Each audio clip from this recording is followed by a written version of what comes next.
Very good morning to all.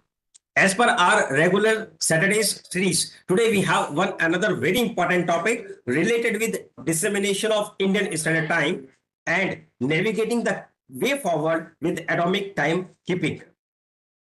Today, as we are all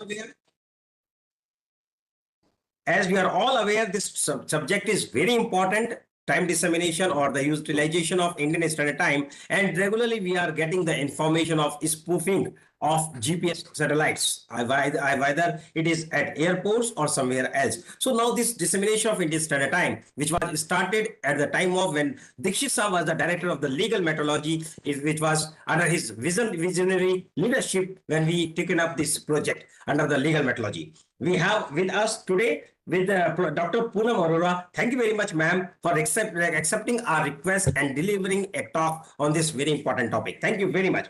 She is working as a senior principal scientist and head Indian Standard Time Meteorology Division, CSIR, NPL, New Delhi. Dr. Poonam Agarwal, sorry, Dr. Poonam Arora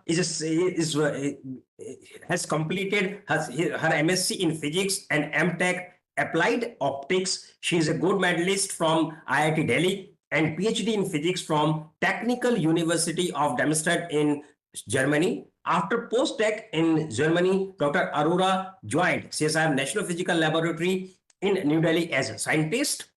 She is actively involved in R&D of atomic clocks, namely laser-cooled cesium atomic fountain primary frequency standards, along with Indian Standard Time dissemination methods and technologies. As we are very well aware, this technology of using atomic fountain is very important, and very few countries, including India, are working on this project. She is one of the key members to develop India's first ever laser-cooled cesium atomic fountain clock. She has been a dedicated researcher with several papers in SCI journals, book chapters, registered copyrights, and a patent. She is also involved in guiding and teaching of undergraduates, postgraduates, and PhD students as professor in Academy of Scientific and Innovative Research.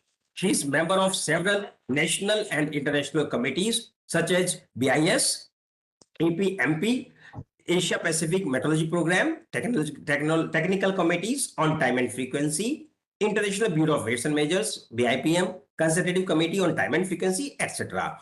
For her scientific efforts, she has been awarded Early Career Award in 2010, URSI's Young Scientist Award in 2011, CSIR Young Scientist Award in 2012, CSIR NPL Technology Award in 2017, Outstanding Reviewer Award from Elsevier and Haryana Yuva Vigyan Ratna Award 2017. She has been recently elected as Secretary of Indian Women's Scientist Association Delhi branch. She is life member of Indian Laser Association MSI and India Radio Science Society and fellow of IETE MSI and senior member of URSI. Thank you very much, ma'am.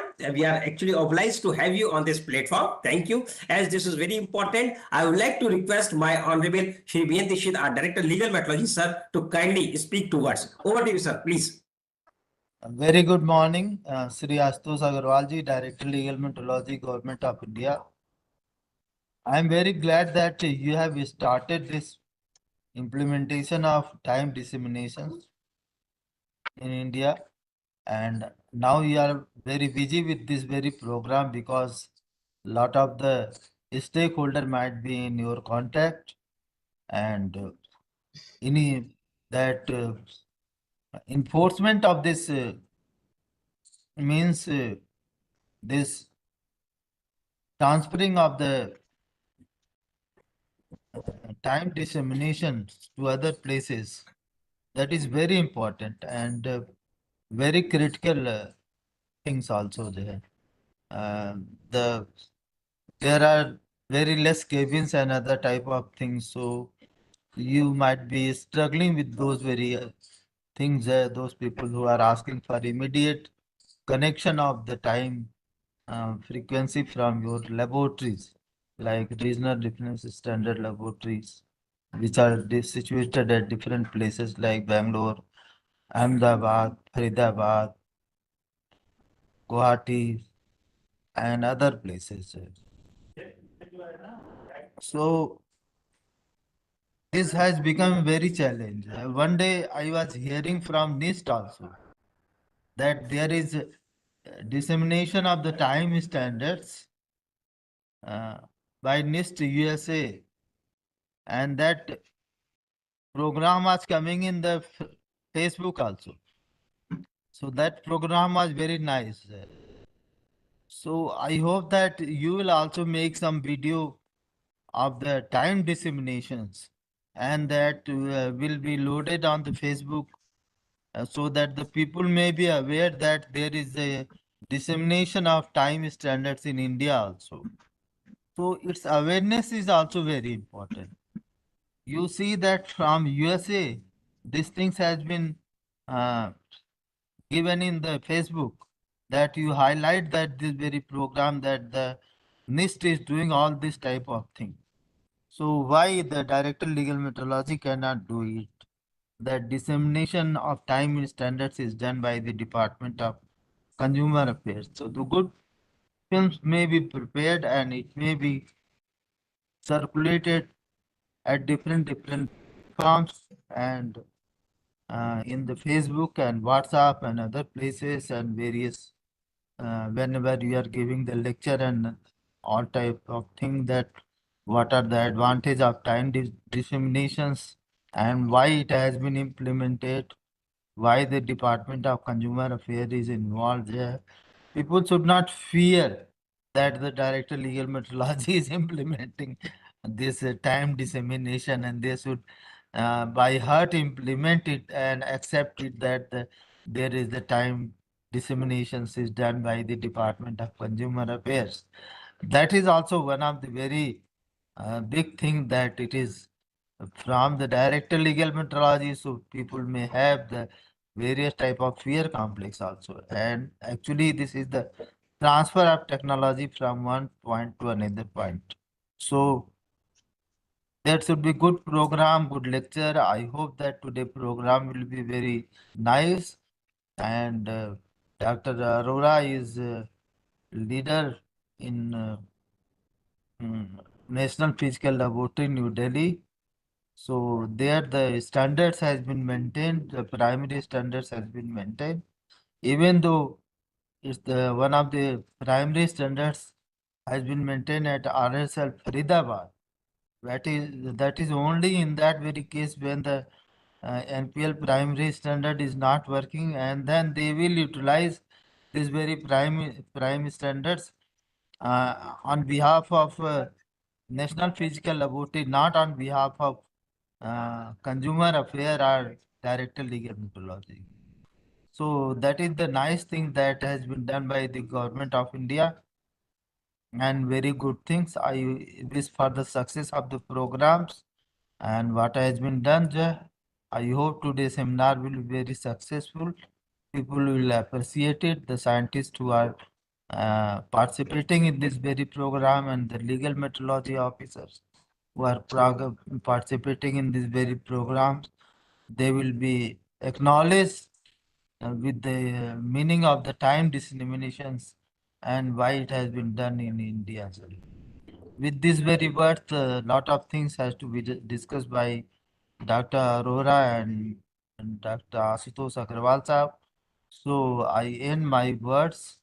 I wish for the success of the program. Thank you. Thank you very much, sir. Thank you very much for your kind and motivating words. I can see that this is your visionary leadership. We are working. We are trying to do something. Thank you very much. Always obliged with your kind and motivating words. Thank you very much, sir. Thank you. Now, as we are all aware, Dr. Poonam Arora is the name, and I think that she's the only scientist in the National Physical Laboratory who has won this much number of prizes, because she is very young, and I wish that she do much better in her lifetime, and she can do certainly. And I will see if she can earn something like Nobel Prize or something for the in the benefit of the country. Thank you very much, Dr. Poonam Arora. Over to you, please. Thank you very much, Ashutosh ji. Thank you for your generous introduction and kind words. I'm just trying to do my job as you all are doing, and yeah, trying to just give my best to the work that I'm doing.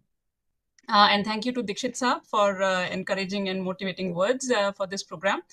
It's a pleasure for me today to be a speaker on this session on navigating the way forward with atomic timekeeping. So why are we talking about atomic clocks? Because atomic clocks are no longer just the scientific instruments which only scientists have to deal with. They are becoming the foundation stones for most of the modern applications that we are using these days, namely navigation. Every one of us is using navigation, communication systems, and all the digital infrastructure these days. Like we are doing all digital payments and so on. So this is one field which is directly or indirectly hitting us all. So it makes sense to spend some time and to understand what these are and how are they being useful in making our life and quality of life better. So I look forward to sharing some insights on the field, its current status, how it has evolved, and how we can collectively take it forward for the betterment of our society and for our country. Here is the brief outline of my talk. So I'm going to start with, of course, introducing you all to NMI, which is the National Physical Laboratory, because that is the source of the Indian Standard Time and, in fact, all other metrology and standards activity in India. And because our topic is atomic timekeeping, so I will briefly give you a glimpse of the evolution of timekeeping in general, global. And then before we talk about the applications of atomic clocks, they are also called as atomic frequency standards, we should know a little bit about what these are. Because for many people, when they hear the word atomic clock, they fear that maybe, I don't know, it's very complicated thing or something. So I think it's not that, and it can be understood in some simple manner as well. And then, of course, there is another global trend in the field of time and frequency, which is about the new definition of SI second, which may happen in next one decade or so. So I'll just touch upon that topic. And then, of course, we all want to know how time is managed globally. Like, we are at the moment not taking time like very seriously. We don't care about which is the source from where we are taking time.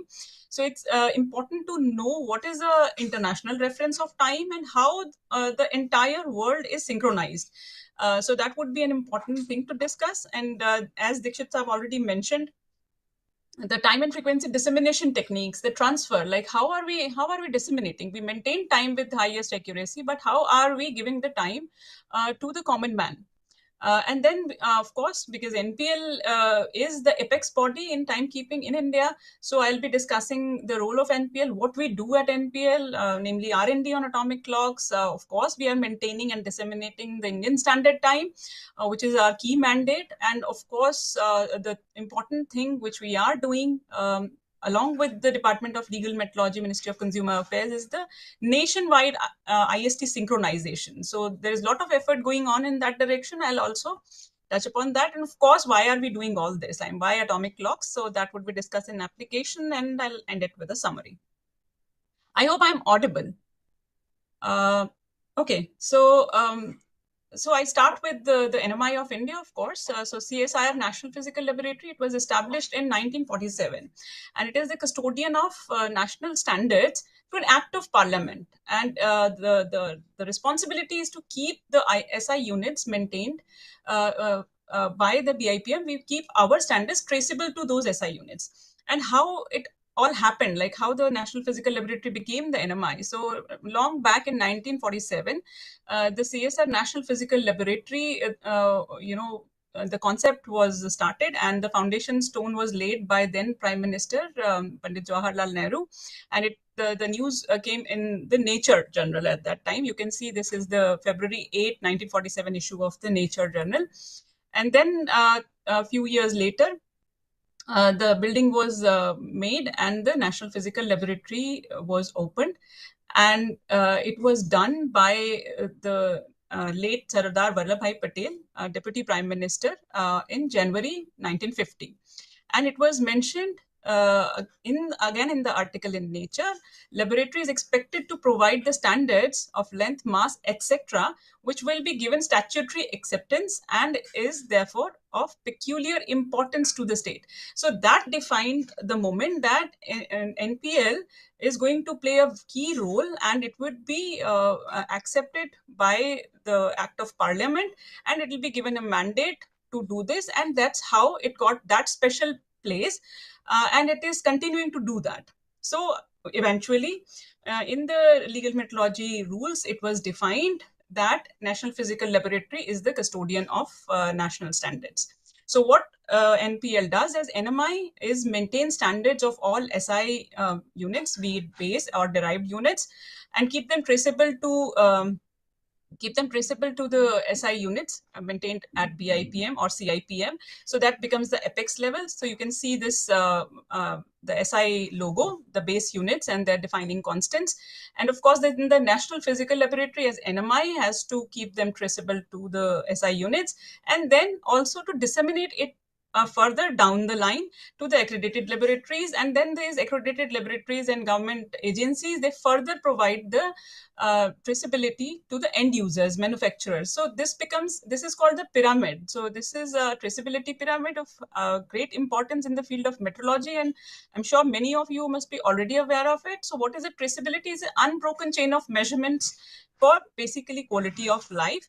So if the measurements are perfect, if they are traceable, so that whenever we measure something, we take into account the error or the uncertainty that is incorporated by making a change or making the transition from first level of standard to the next level of standard, and it becomes then very important activity. And of course, if the audience, the listeners, if they want to know more about NPL, those who are not aware, they can access our website and get to know about all the activities that NPL does, because today I'm going to focus only about timekeeping.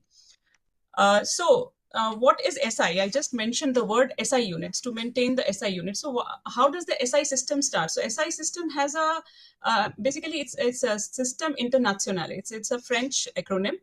It is a system of measurement which is for all times, for all people. That is the key line for the SI system. And many of you must have heard, especially about the SI system and the Metrology Day, because this year we celebrated 150 years of the Meter Convention.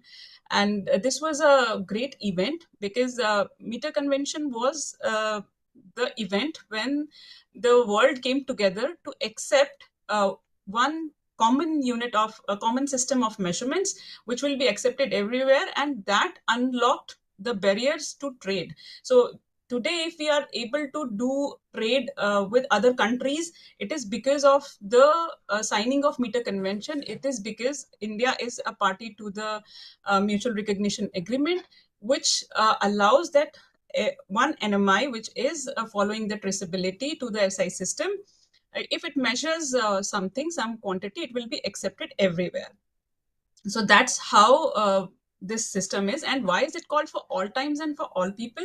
Of course, for all people, because everybody gets affected with this, and for all times, because SI system is a continuously evolving system. It is not stagnant. It is not like we define certain unit at this moment and then it will remain so forever. No, as the science progresses, as there are improvement in measurement systems, the units are also changed, and that undergoes a thorough peer review. It's not like suddenly one unit will be changed, but it has been a continuously evolving process, so that the SI system remains relevant for all times. For example, the last major revision to the SI units happened in 2019. It was accepted in 2018 and was implemented worldwide on May 20, the World Metrology Day that year in 2019. And what was the major change? So the SI system has 7 base units, and all of them were defined on the basis of fundamental constant, with taking fixed numerical values of fundamental constant. Earlier, some of the units, especially the kilogram, the ampere, the Kelvin, they were based on some artifact. So the major change that happened is now we have a SI system where all the base units are defined with the fundamental constants, and so they get great accuracy, and they become more universal and more accurate. And this is again, the SI base unit, and they're defining constants. But here it's important to note the order. So in 2019, the order was also realized correctly.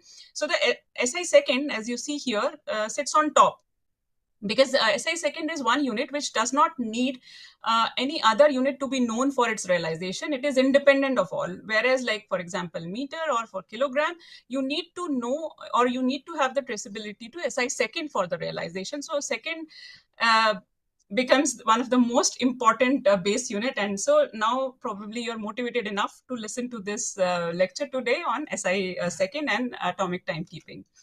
So any clock that we use has two important components. One is a frequency source, which is called an oscillator, and a counter to count those oscillations. So a frequency source could be anything which is providing a periodic event. For example, our Earth, rotating Earth, is also a natural oscillator, and our perception of time, the day and night, is still with the oscillation of Earth. So Earth is a natural oscillator. So the quality of any clock, be it its stability or its accuracy, depends on how stable and how accurate the oscillator is. And the quest for precision timekeeping has been and will always be a quest for finding more accurate and more stable oscillators. So if we just look at the evolution, so it has been evolving, of course, from sundials, which is based on the rotation of Earth. Then came the mechanical era, where we had pendulums, because that also provides a periodic frequency source, so becomes a good oscillator, which was not so good for the sailors. So for sailors, there was another technology which was developed, which is called a balance wheel and escapement system, which was developed by a Dutch scientist. Then came in the early 20th century, quartz crystal. And till date, today, all of us, we are using in our wristwatches, in our wall clocks, what we have is the oscillator, which is a quartz crystal oscillator. So what does quartz do? Quartz is it's a man-made crystal, and it is made of silica. And it has a unique property which is called as the piezoelectric effect, which means when you supply electrical energy to it, it starts oscillating with a characteristic oscillation. So basically conversion of electrical to mechanical energy. And this characteristic oscillation frequency, which is in kilohertz range, is measured to measure the interval of time, which is 1 second, the unit. So quartz has been doing pretty well for our day-to-day activities. We are very much relying on quartz, and some of very good quality quartz are also used in labs. And in fact, initially, before the atomic clocks came in, oven-controlled and temperature-compensated quartz crystal oscillators were being used for timekeeping. The problem with quartz, or the limitation, is it is sensitive to environmental perturbations. So any change in temperature or humidity or pressure can change the oscillation frequency. And if the frequency is changing, of course, you will not be measuring the exact 1 second interval. It will either be smaller or larger. So the clock will either run slower or faster. So after that, came the era of atomic clocks, where what we do as a frequency source, we use atoms, because atoms have fixed energy levels. This high school physics teaches us. And between two designated levels of an atom is a fixed frequency. So E is equal to h nu. So if we measure this frequency, we can realize a very, very accurate clock. And that is the entire concept of atomic clock. So instead of measuring the frequency of a pendulum or a quartz oscillation in an atomic clock, we measure the transition frequency in an atom. So that's the concept of atomic clock. And this field, as I already mentioned, has been rapidly evolving. And over last 100 years, there has been 9 order of magnitude improvement in the timekeeping accuracies. And more than about 10 Nobel Prizes have been given to scientists working in the field of atomic timekeeping. So this is a graph which shows the evolution of timekeeping. So we can see that we can divide the timekeeping in pre-atomic and atomic era. So atomic era began in the middle of last century, and it is still continuously evolving, and in fact evolving very rapidly. Before that, of course, as I mentioned, there have been like the sundials and the mechanical realization, and then the quartz. And then the first cesium clock was realized in 1955, and it was quite accurate. On the left side, you see the uncertainty of 1 second in how many years. So the pendulum clocks could lose 1 second in less than a day time. But when we move to the first cesium atomic clock realization, it would not have lost 1 second in 1,000 years, about 1,000 years, until the today's best cesium fountain clock, which is called the primary standard, will not lose or gain 1 second in tens of millions of years. And the next standard that we are moving towards, and hopefully we'll see some redefinition of the SI second, optical clocks, and they will be so accurate that they will not lose or gain 1 second over the age of the universe. So that's how accurate the atomic timekeeping is, and how it is evolving. So it was obvious when we got such an accurate realization with the cesium atomic clock. In 1967, the SI second was defined on the basis of a transition frequency in cesium atom, cesium 133, and this frequency, which is the transition frequency between the hyperfine levels in ground state of cesium atom, is 9,192,631,770 hertz, which means once these many oscillations are completed, it will be equivalent to the duration of 1 second. So then you might wonder, like, what is an atomic clock? How do we realize an atomic clock? So let's talk about it. So as I said, there are fixed energy levels in atoms, and we can find out, of course, this is theoretically done to identify which levels do we have to consider. But once we consider, we know that we have to measure the frequency, and thus we are using atoms as tiny oscillators for an atomic clock. So what is important is the choice of suitable atom. Which atoms are we going to use? Because we'll have to confine these atoms, we'll have to probe these atoms, and we'll have to measure the frequency. So we'll have to have the mechanism, and we should be able to confine these atoms. Then comes the choice of suitable transition, which is, of course, theoretically studied. And then we get to know that this is a kind of a suitable transition. For example, a weakly coupled or a forbidden transition is chosen for the clock transition. Then, of course, as I said, like, how do we confine the atoms? So the entire design of the clock work, how what will be the chamber, how will we introduce the atoms to it, and how we will detect the frequency or measure the frequency. So that entire thing becomes the design of the clockwork. So just to give you an insight on what is inside an atomic clock. So we start from here. We know that we have to measure the atomic transition in an atom.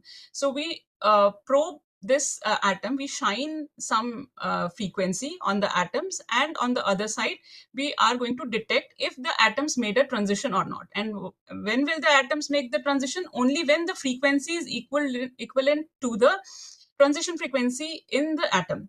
So until and unless it is the correct frequency, the atoms will not change state. So there will be no signal in detection, and there will not be any, there will be an error signal which will be given to the local oscillator, which is a basis for the synthesizer or a reference for the synthesizer. Synthesizer is a source of frequency, and this will be changed until we are able to make all the atoms transit to the other level, which means that this atom is accepting this frequency. So this frequency has to be the correct atomic transition frequency. And then when we detect a maximum detection signal, the feedback loop tells the local oscillator, okay, this is the correct frequency we have found. So this is servo locked. So this is electronically done.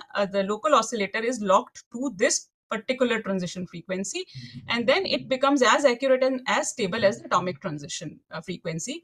And from there, one can divide the frequency, and one can divide it by the exact transition frequency to get the 1 hertz signal, which is 1 pulse per second, which is the tick of the clock. So that's how we derive time from atoms. And of course, based on this, the cesium atom was found to be the most appropriate, and specifically this transition frequency, which is 9.19 gigahertz in cesium atom, was used to define the SI second.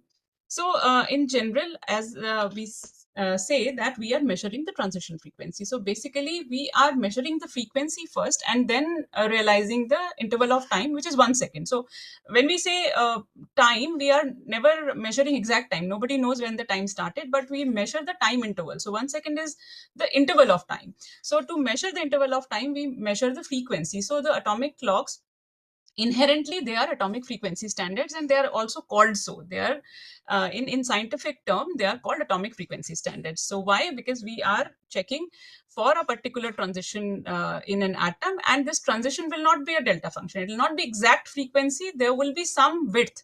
So this is called the delta nu. So this is some width of the transition, because that's how. Otherwise, if it was a delta function, we could have measured a perfectly accurate clock, but that's not possible. That's nature. I mean, there are some uncertainties associated.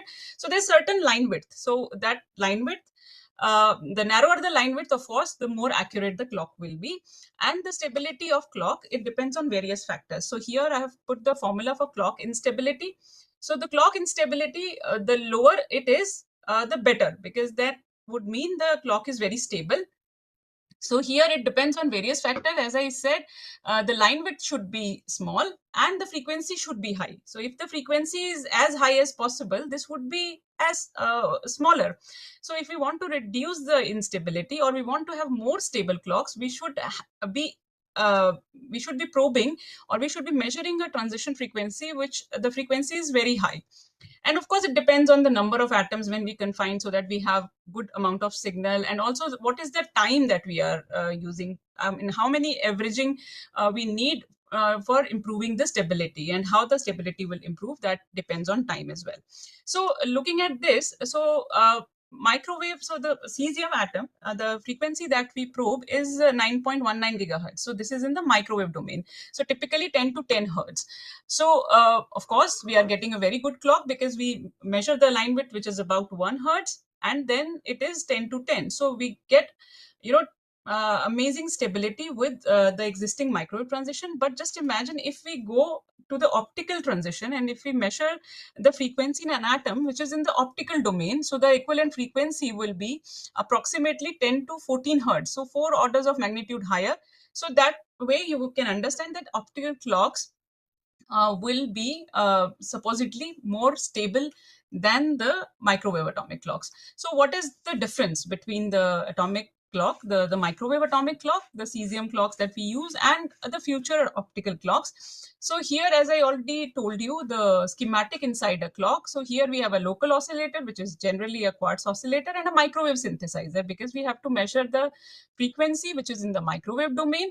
And of course, when we have maximum detection, then we lock the oscillator to microsynthesizer. In the case of an optical clock, this oscillator will be changed to an ultra stable laser, and this synthesizer will now be a frequency comb, because frequency comb is a device which allows to measure the optical frequencies very accurately. So that is the only thing that changes between a microwave clock and an optical clock. Okay, so now just having defined the type of atomic clocks, so basically there are two: microwave atomic clocks and the optical atomic clocks. So how it all began: in 1955 at NPL UK, the first cesium clock was realized. Before that, people were also working with ammonia, maser, and so on, but this was the first known realization of an atomic clock, fully functional atomic clock, in 1955 at NPL UK.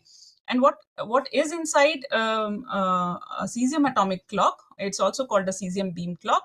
And why it's called a cesium beam clock? So in this schematic, you can see, so what happens is we start with the cesium source, and we heat it up, and the atomic vapor comes out. So vapor, when it comes out, the atoms are in both the states, so the lower state and the higher energy state. And we use a magnet to split the two states, because we have to have one pure state before we can measure the frequency.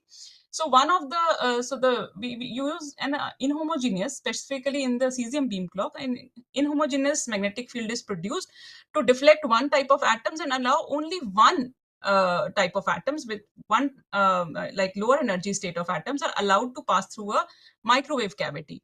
And here the microwave is being shown on the atoms, and they will make a transition if this microwave frequency is exactly equal to the cesium transition frequency, which is 9.19 gigahertz. On the other side, when atoms are coming out of the cavity, if they were exposed to the correct frequency, they will change their state and go to the detector.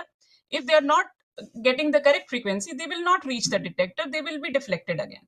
So the entire servo locking mechanism works till we detect the maximum atom. So maximum atom, that means this frequency is as close as possible to the atomic transition frequency, is making the detector signal go towards the maximum.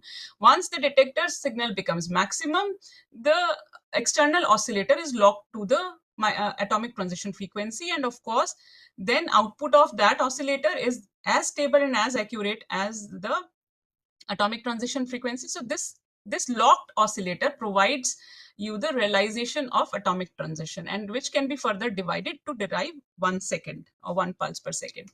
So this is where it started from, and this is how the commercially available cesium beam clocks look like as of today. And now I think our legal metrology people, the RRSA people, are also familiar with atomic clocks. So these are rack mountable devices. They can be mounted in 19-inch racks. And what is the kind of stability accuracy these clocks have? So they are accurate to part in 10 to 13. So which means if they are running continuously, they'll not lose or gain 1 second in about 30,000 years. So that is the kind of stability these cesium beam clocks have. So of course, many of the first time listeners to the lecture on atomic timekeeping must be wondering, why cesium?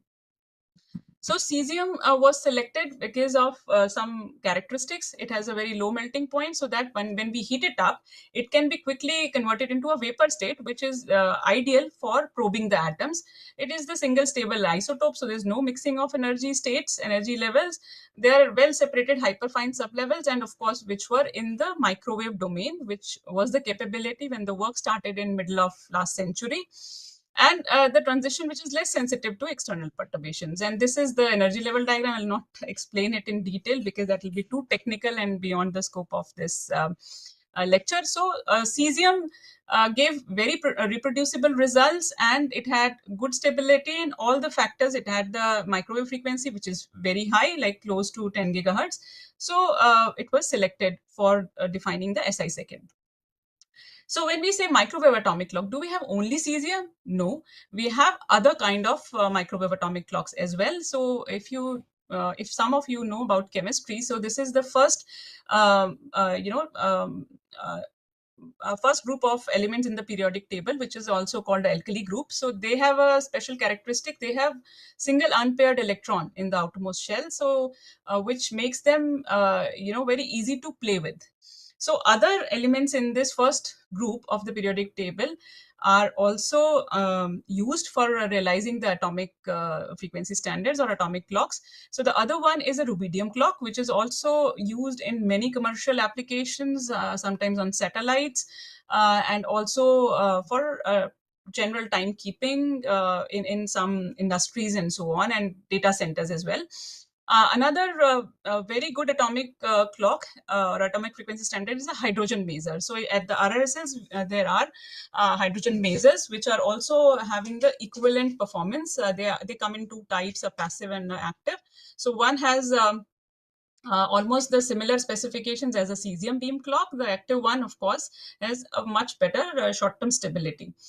And then the last type of microwave atomic clock, which is in fact also the primary standard of time and frequency, is a cesium fountain clock. So it's again, the realization is with cesium atom, but the way we realize the SI second is changing, because here what we are doing, before the atoms are allowed to interact with the microwaves, where the microwave will be probing the frequency in the atoms, they are first laser cooled. Why laser cooling? Laser cooling means reducing the kinetic energy of the atoms, which means slowing them down. So once we slow them down, the interaction time of atoms with microwave increases. And as Heisenberg said, if we want to reduce the uncertainty in frequency, we have to increase the time. So if we slow the atoms down, they get more time to interact with the field, and which gives a more accurate measurement of frequency. And of course, as I said, these are atomic frequency standards. So frequency has to be very accurately measured. So the idea of a cesium fountain clock is to slow down the atoms and allow more time to get better accuracy. And they become at least 2 orders of more accurate than a standard cesium beam clock. So then this becomes a primary standard. So it's realizing the SI unit directly on the base of cesium, and it is doing so with highest accuracy. And that is why a cesium fountain clock is at present and it has been since 1990s, has been a primary standard of frequency and will remain so at least for next 8 to 10 years. Okay, so since I mentioned the name of laser queen, let me quickly, I mean, of course, it's a very technical and a lot of physics is involved, but just a simple thing. So it's basically a exchange of momentum between atoms and lasers. So if we are shining lasers from all directions, like 6 orthogonal directions on an atom, so they will be hit by the photons. So there will be a momentum transfer. So when the momentum is transferred from the atoms to the photons, so atom is losing its velocity. So when it is trying to move in that direction, it absorbs a photon, then emits in some other direction. So its net velocity changes in this direction or reduces. And similarly, in whichever direction, all 6 orthogonal direction, it is being hit by the photons and losing its energy. So it's slowing down. So we have to slow the atoms down and collect them together. So that is the principle of laser cooling. So we said that other type of clocks are optical atomic clocks. So I'll not go into deep detail, but let me explain for the sake of completeness of this lecture. There are two ways to realize optical atomic clocks. One, by trapping neutral atoms in an optical lattice. It's all done with lots of lasers. And here we want to probe the frequency in an atom which is in the optical domain, which is like 10 to 14 hertz level of frequency. And various kinds of neutral atoms are being tested for this: ytterbium, strontium, mercury, and so on, which are trapped in optical lattice. Other way to realize an optical atomic clock is trapping single ion in an RF trap. And this is something is also being done at NPL, and world over people are trying with various species, and they have their own limitations and advantages. So optical lattice clock have more signal because there are many atoms and better stability, but then trapped ion clocks are having better coherence and better accuracy. So there's a trade-off, but world over people are working with various elements, and they're working with various ways to realize. So either a lattice or a trapped ion. So that is also some way to look into the future, like which will be the realization which will be accepted for the new definition of SI second. So as I said about the new definition, so why is it needed? Because the technology has been improving. The SI system considers when the measurement methods and measurement accuracies are improved by substantial amount, it calls for a consideration for redefinition. So as you see here, the fractional uncertainties with the microwave cesium clock, so this is the blue line, it is also has been improving since the first realization of cesium fountain in 1990s. It improved, but now it's saturating to low 10 minus 16 level, and beyond that it is not improving. However, the optical clock work also started in about 2000 and rapidly improved once the frequency comb was invented. As I said, frequency comb is a device with which we can measure the optical frequencies very well. And because this was not there earlier, one could not realize the optical clock before that. And after the realization of frequency comb, the optical clocks have been realized rapidly. So there are trapped ions, there are lattice clocks, and both of them are getting comparable accuracies and 2 orders of magnitude more accurate than the cesium fountain clock. So that is why the world is considering a redefinition of SI second. So what is the current status? Cesium standards, as I said, have reached a saturation. Optical frequency standards are now being very well realized. And in fact, more than the cesium fountain world over, people have more number of optical clocks at this moment. So cesium fountains are there only like about 14 or 15 cesium fountain standards have been realized. But as of today, more than 35 optical atomic clocks have been realized in different laboratories around the world. So, of course, it calls for a reason for redefining the SI second, but the time transfer techniques have to improve, and the consensus has to be reached on whether we go for neutral atom or ion, and which species do we use, and which will be the most advantageous, and so on. So there's a lot of work being going on. People are intercomparing their optical clocks. As I said, many countries have now realized optical clocks, and they are continuously comparing it, and some of them are also contributing to the International Atomic Time as a secondary standard. So this was allowed because of the confusion about the redefinition. At least some of the optical clocks which are giving reproducible results were allowed to contribute to international time as a secondary representation of second. And the CCTF has made a detailed roadmap of how and when the redefinition will take place.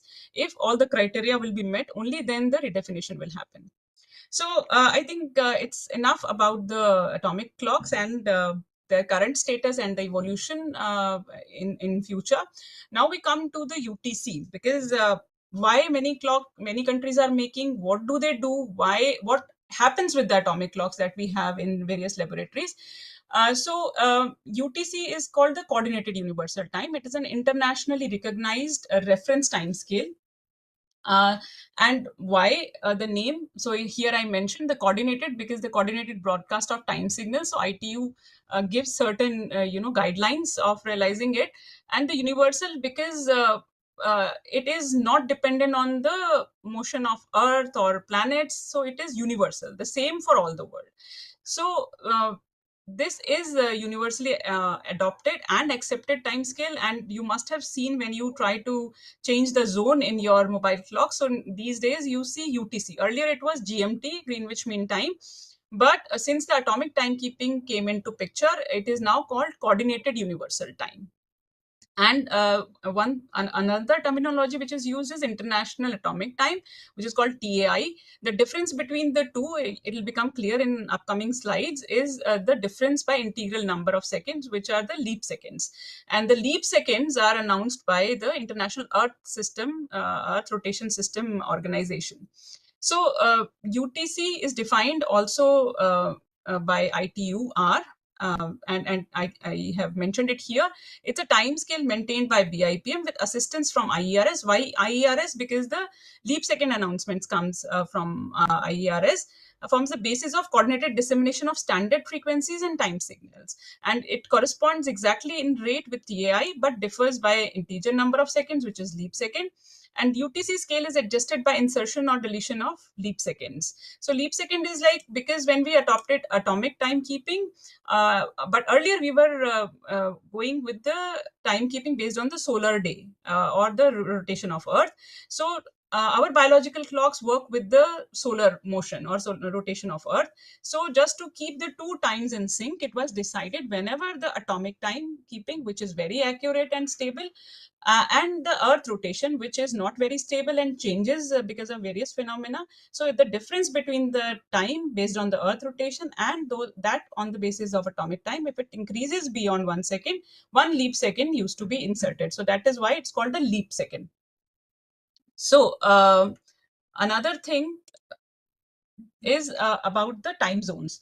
So for example, UTC, we realize at NPL also UTC, but it is called a local representation of UTC, local realization of UTC. It's called UTC NPLI.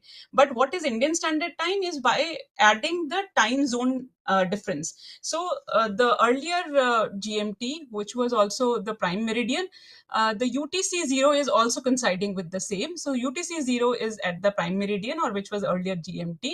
And then because of the rotation of Earth, so the world is divided into time zones, and India falls in the time zone which is UTC plus 5.5 hours. So that is the difference. And when you go to different countries, of course, you need to adjust your clocks based on the local time zone.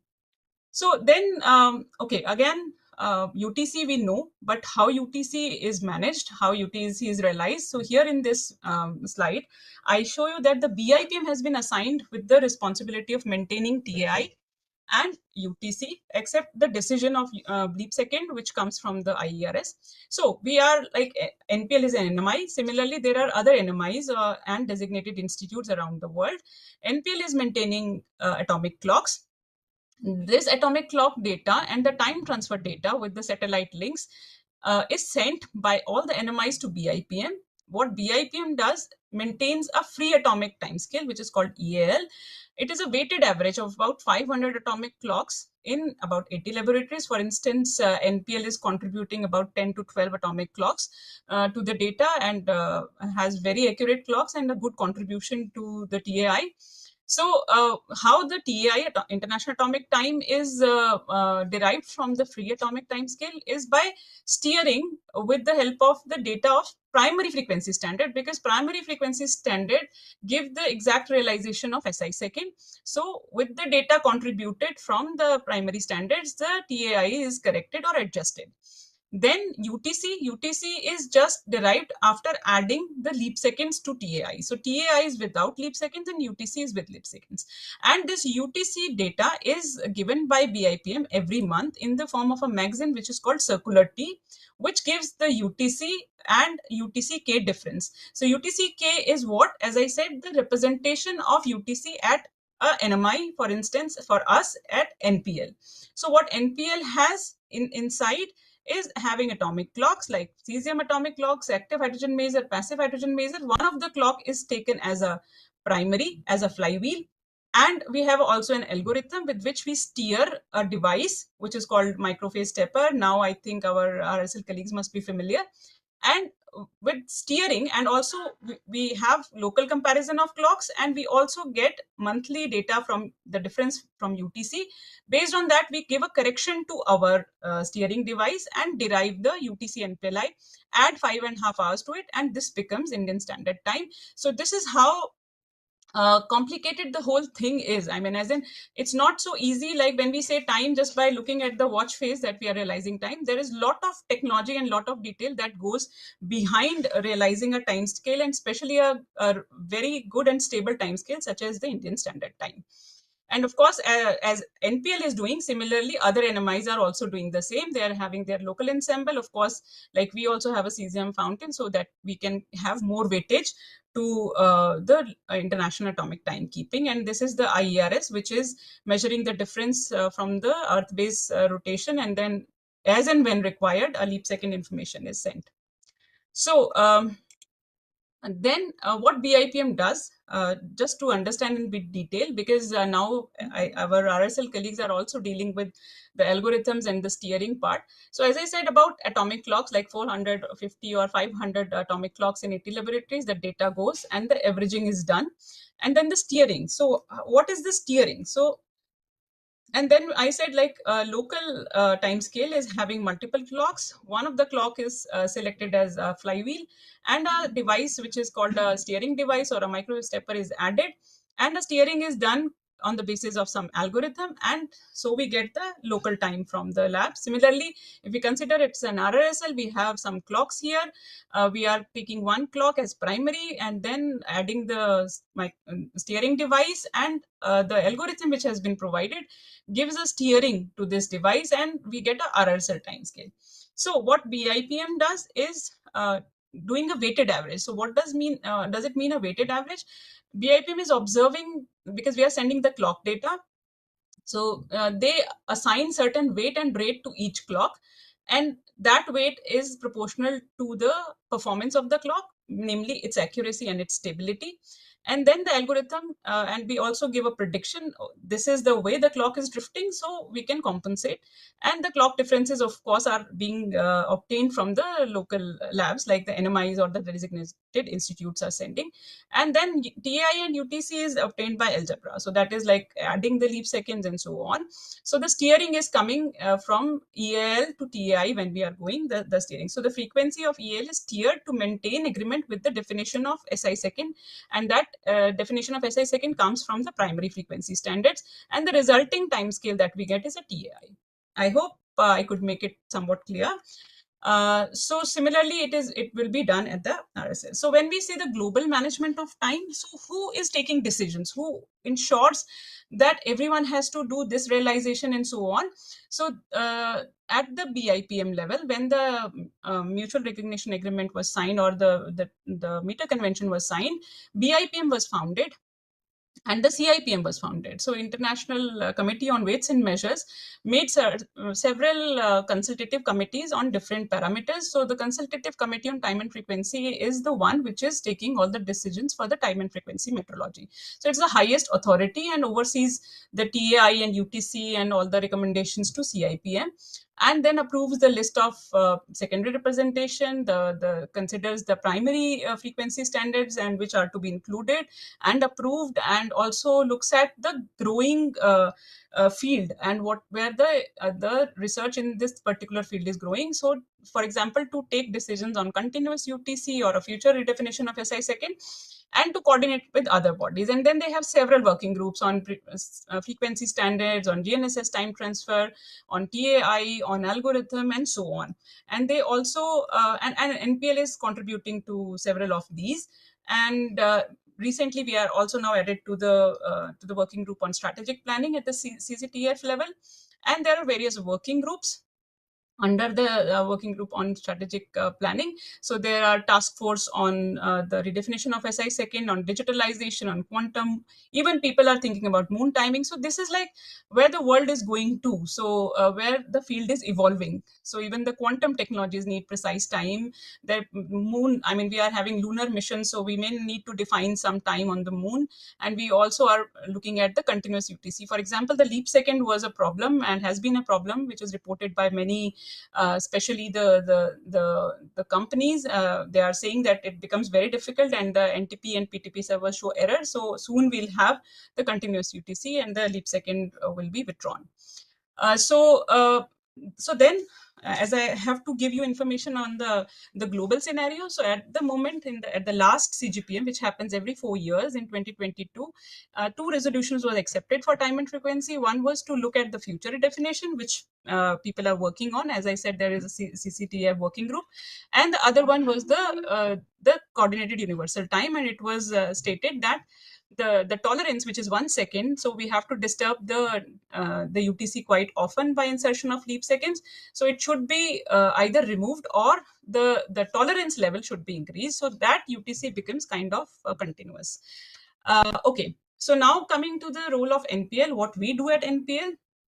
So we said that NPL is having atomic clock, sending the clock data and time transfer data to BIPM. BIPM has weighted average, free atomic time scale is derived, and then primary standards give the international timekeeping, international atomic time, by providing the steering or calibration. IERS gives information on leap second, and BIPM gets the circular T. Circular T information comes to all the labs, including NPL. And then we are steering our time scale, which is UTC NPLI, and make sure, and this steering part is the one which ensures that UTC NPLI or Indian Standard Time is not drifting by more than plus minus 5 nanosecond with respect to UTC. And that is what we say, that our time scale has accuracy within few nanosecond with respect to UTC. And the realization of UTC NPLI, we add 5.5 hours and get the IST, which we are disseminating via internet, via telephone, via satellite signals, and giving traceability to all the users in the country. So we are contributing in the time and frequency domain in all the areas, be it time scale, be it primary standard, or the time dissemination. So the realization of IST, I think we have talked multiple number of times today. So India is having its primary and backup time scale at NPL, and we are realizing the Indian Standard Time with these. And then we have the comparison time transfer methods, like namely the GNSS and two-way systems, and with which we are maintaining the traceability of our time with respect to BIPM, which is roughly 3 nanosecond, but at this moment it is less than that, I think about 2.8 nanosecond or so. So again, a glimpse of what it is. It's it's the complete jargon of atomic timekeeping, what we have at NPL, and very well maintained labs considering the environmental conditions and so on. And we have the satellite links and antennas. And I think RRSL colleagues, if some of them are attending, can relate to it, because now they also have these kind of systems in their labs. So apart from timekeeping, NPL is also doing the R&D on primary standards of time and frequency. So as I said, a cesium fountain is a primary frequency standard, which is at least 2 orders of magnitude more accurate than a cesium beam clock. So it's a complicated technology, interdisciplinary subject, and very few countries have been able to realize, but NPL is proud to have realized its primary standard, which is the first cesium fountain. We are working on the second cesium fountain, and also an activity has been started and going on the realization of single trapped ion optical clock based on ytterbium, so that we are ready for future redefinition. So a few words about the indigenously developed primary frequency standard. As I explained, here we use laser cooling of atoms. So this is the kind of the cesium atoms. It's a bright spot that you see is an image captured by a CCD camera, and it is about 100 million cesium atoms, as you can see here.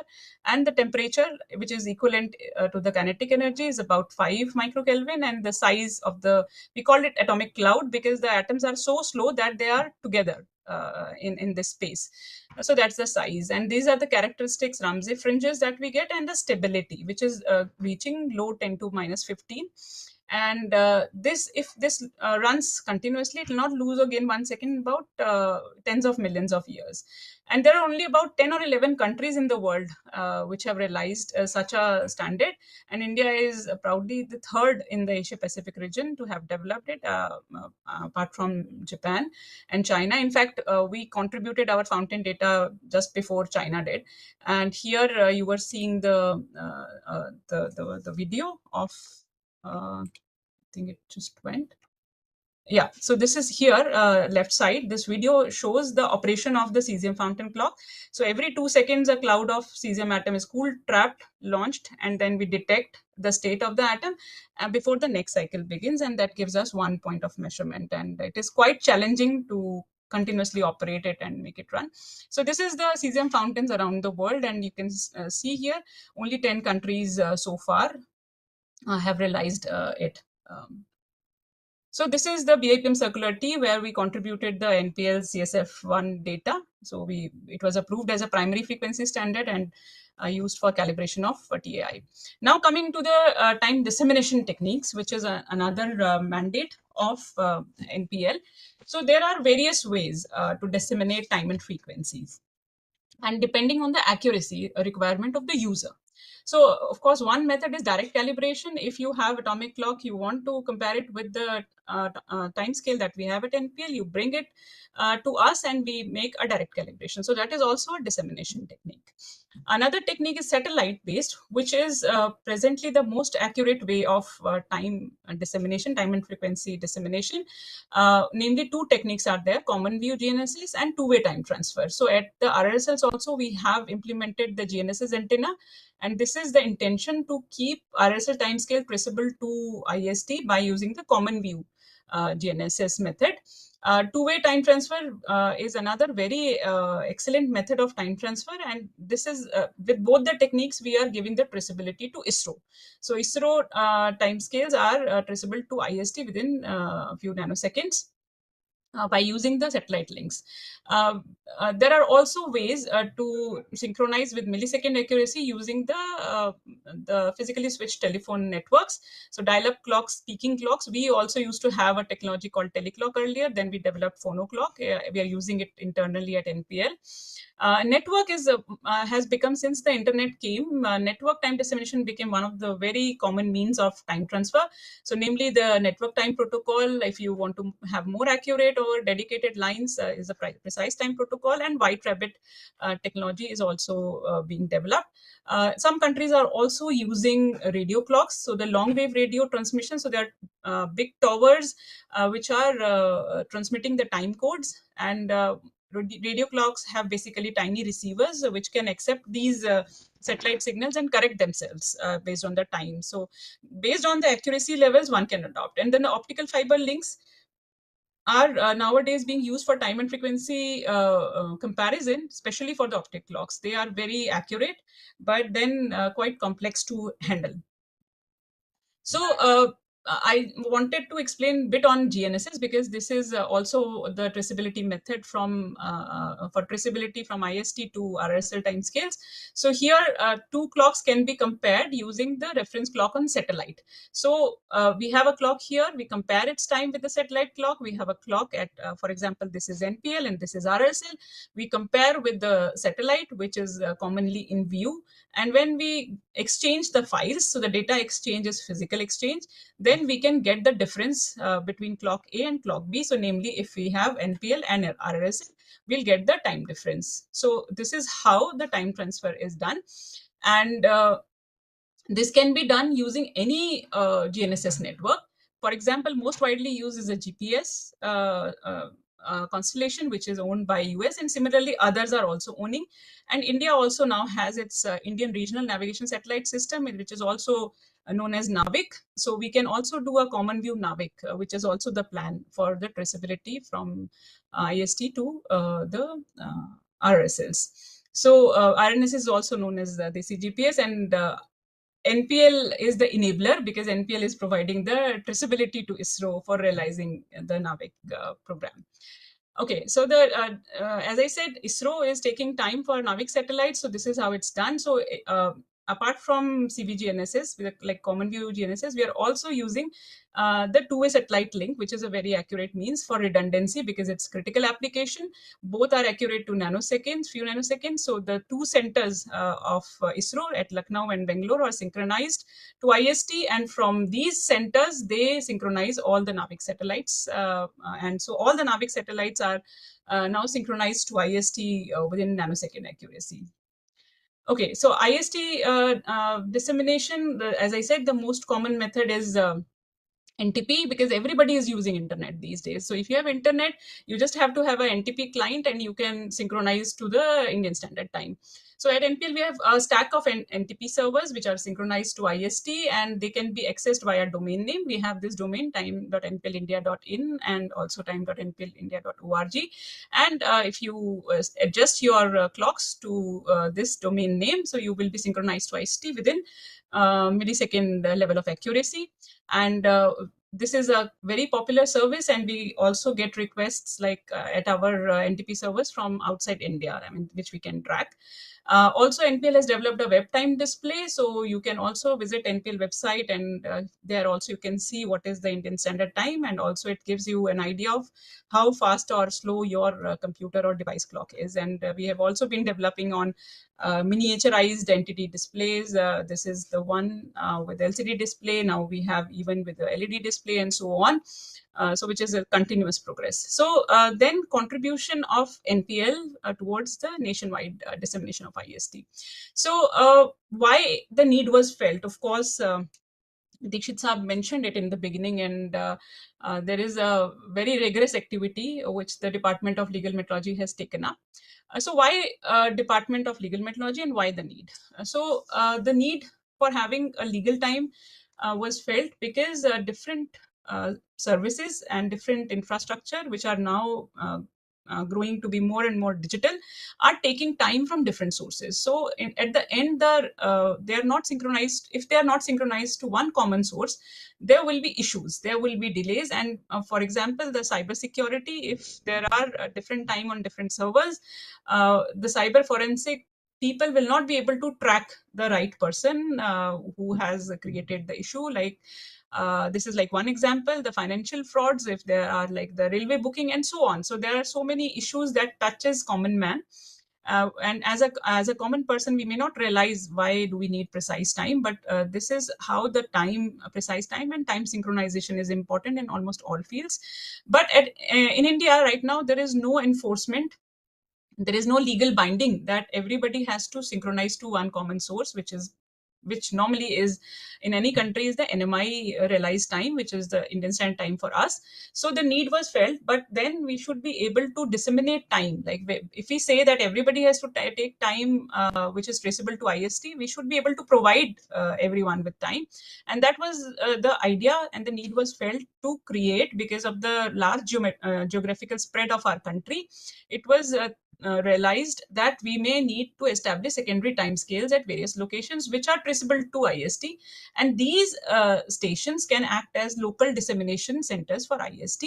And that is how the concept came in the Legal Methodology Time project, where NPL and ISRO have come together to establish secondary timescales for the 5 RRSLs, namely Faridabad, Ahmedabad, Bengaluru, Guwahati, and Bhubaneswar. The timescales have been set up, and we hope to have the regional time dissemination started from these centers, as the NTP servers have already been installed at these 5 locations, and these are getting IST traceable time at their locations, and they have now their bank of atomic clocks, and whenever needed they can function as fully time dissemination sources of IST.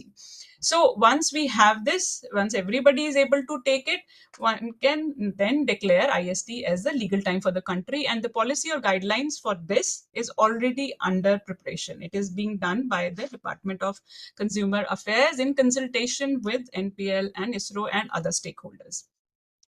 So I think I'm just reaching the end of the talk. By this time, I think you have realized that atomic clocks indeed provide very accurate realization of time and give very high precision.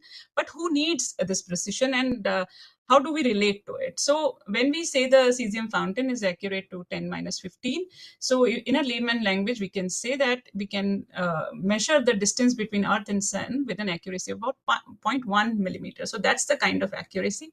Or we can also say that 10 minus 15 accuracy is equivalent to a clock which will not lose or gain 1 second in about 50 or 60 million years. And when we say that we want to realize optical clock, and they are going to be the future, which will realize a second with part in 10 to 18 accuracy. So which means these clocks will not lose or gain 1 second over the age of the universe. So again, yes, these are mind-boggling values, but then do we really need it? And the answer is yes, we need it. And we need it for various reasons. So the precise time is required for financial transactions, for smart power grid, for IoT, and basically all the critical infrastructure of the country. All of them need precise and synchronized time. When we move towards more accurate clocks like optical clocks, of course, we'll make better time scale, more stable, more accurate. We'll have better navigation. I mean, today we are using, navigation. We are able to locate, all of us use Google Maps. All the radio taxis are using the navigation, and we get accuracy of, in the range of meters. And that has happened because the atomic clocks on satellites are synchronized within nanosecond. If they were synchronized in microsecond, we will be reaching kilometers away from our destination. So if we have more accurate clocks, namely optical clocks in future, probably we'll be able to locate, at the centimeter level. That would be the level of navigation. If that happens in future, we'll be able to, of course, unravel mysteries of the nature, namely if the fundamental constants are really constant. And for that, this is the most accurate realization of any unit, namely the frequency. And this will enable to do what has never been done, like the checking of fundamental constants. We can map the Earth's gravitational potential in a much better way. So it will help geodesy. Of course, we have our deep space exploration. Many countries are now going for lunar missions, other planetary missions. So such accurate clocks are going to help even in that direction. And so, I mean, you name any modern application, navigation, financial, space missions, power grid, digital governance, e-commerce, defense, you name it, and you need precise time almost in every digital infrastructure. So just one of the applications. So how does a global navigation satellite system where the atomic clocks are intensively used, and the application that hits us all? So for example, you want to locate a person anywhere on Earth. So you have satellites. So you should have at least 3 satellites. So if there was only one satellite broadcasting a signal, so the wavefront will hit the Earth and you will get an arc. So this will not be able to pinpoint your location on Earth. If you have another satellite at the same time also sending the signals, so based on the time of arrival, because we know the speed of light, so one can define another arc based on the wavefronts where it is hitting. So still these two circles can intersect at 2 places. So we cannot pinpoint. We need a third satellite which is also sending the signals, and then we can define an arc. So now with at least 3 satellites in sight, we are able to get a precise location. So if you need precise timing, even 1 satellite is enough. But if you need a precise location, you need at least 3, in fact 4, because the 4th parameter is time. So X, Y, Z and time. So if you need, so you have these many satellites in view, you can provide the precise navigation and timing services which are needed. So this is how, and all these satellites have atomic clocks on board, and these are synchronized from ground stations. For example, our NAVIC ground stations are at Lucknow and Bengaluru, and all the NAVIC satellites are continuously synchronized. So all the satellites are synchronized within each other with nanosecond accuracy, and that is what is providing us the meter level accuracy. So just here you see, if there was a 10 nanosecond difference between the satellite clocks, it will give a position error of 3 meter. So this is only 10 nanoseconds. So imagine going to a microsecond level. So this meter level accuracy goes to kilometers. So you will not be reaching the precise location. So now you know probably why nanosecond precision is needed. I mean, for you to reach your destination that you intend to. Okay, so I think I have said enough, and probably hope that you have got a good idea about the atomic timekeeping and where the field is at the moment. And of course, it's a growing field, and there has been remarkable progress just over half a decade of the development of atomic clocks. And in 1967, when the cesium SI second was defined, and it has been holding strong till date. And optical second will come in future, but cesium is going to hold its place for at least a decade or so. And we know that modern applications depend on precise time. UTC is the international reference time, is maintained by BIPM and coordinated by CIPM. Atomic timekeeping, I give you a glimpse of what complex kind of interdisciplinary R&D is required for making the atomic clocks. CSIR NPL, it's a take-home message for those who are listening for the first time to atomic clocks. It realizes and disseminates country's time, which is a registered trademark now with CSIR, Indian Standard Time, which is traceable to UTC within few nanoseconds. And there's still a lot of research going on. The field is not quite. We are still looking for more accurate timekeepers and time transfer techniques. So as I said, it's growing from cesium fountain to the trap and lattice clocks. And this is not the end. In the future, you might come across nuclear clocks, which are also under research. So much so far said.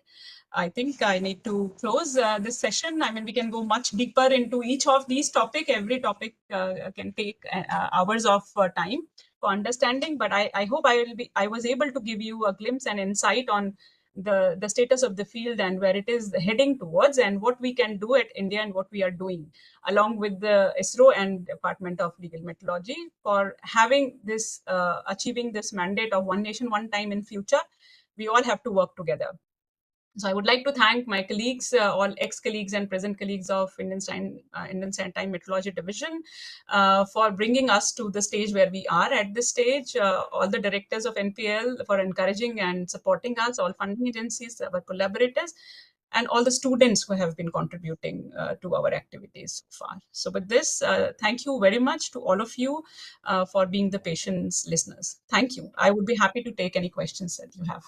Thank you very much, madam. Thank you for this brief and very interesting presentation. I would like to request you that after this presentation, we will upload this whole video on our website, this Department of Consumer Affairs website. And I will also like to request you to kindly share me your PPT, which will also place on our website.